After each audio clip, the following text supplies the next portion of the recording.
So I want to talk about how our behaviours, we don't always behave rationally, and how our behaviours drive the outcomes that we get, including our impact on the P&L and our ability to innovate. And if we can become aware of our behaviours, and if we can become more agile, we can choose better behaviours and get better outcomes for ourselves. Herd behaviour is an example of a cognitive bias.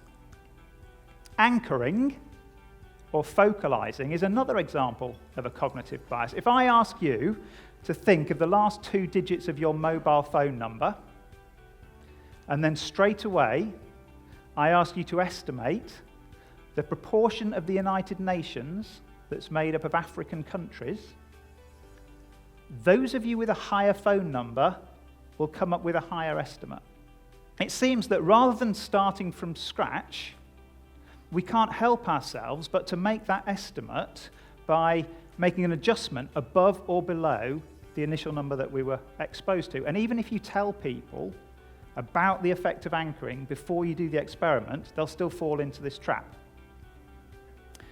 So in automotive finance, when customers compare the prices of cars, they might compare the list price of the car without taking into account whole life costs or depreciation, or they might compare 2 monthly payments without talking or looking into the difference in initial deposit, term, interest rate, final instalment. And those are examples of focalizing.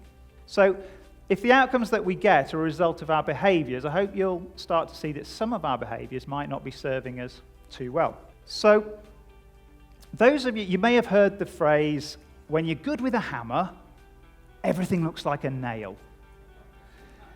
Behavioural preferences are like the hammer. We need to know when to use it and when to be agile and pick up a screwdriver instead. And uncorrected behavioural preferences waste resources. Innovation's an outcome when we behave in a certain way, when we change things and when we use appropriate levels of resources. And those are not default behaviours for many of us. And when I say innovation, I'm not talking about the incremental improvements that help keep us in the game. I mean breakthrough innovation that leads to new products and services with higher gross margins. Dr. Ted Prince says, we want to find people in the organisation who create wealth and move them up the organisation. If the behaviours required for innovation are not common to many of us, might we not add to our innovation toolkit this idea of identifying people who exhibit those behaviours and separating them and allowing them to do their thing? If when it comes to innovation, people are not all equal, then might there be some people in your organisation who are better placed to create wealth than others?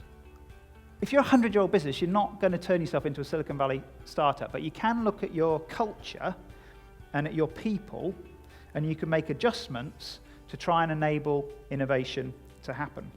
What's your evaluation of the risk of not acting? Do you see failure as a necessary outcome on the road to success, or is it potentially career limiting in your organisation? Do you reward people for well-executed, calculated risks that fail, or not? How cohesive is your leadership team? Failings within the top team will be amplified throughout the organisation. How well have you embraced diversity? A senior leader talking about how privileged he had been to grow his business during the emergence of the brick markets, finished by saying there's still another China to be discovered in our industry, and it's the females. Diversity in all its forms is not a tick box exercise. It represents genuine untapped potential. How well do you leverage emerging talent? Do you bring in great young people and then let the culture squeeze them into a mold, or do you give them some space to actually have an impact? How clear is your mission? The more your employees grasp and buy into your mission, the better decisions they'll be able to make.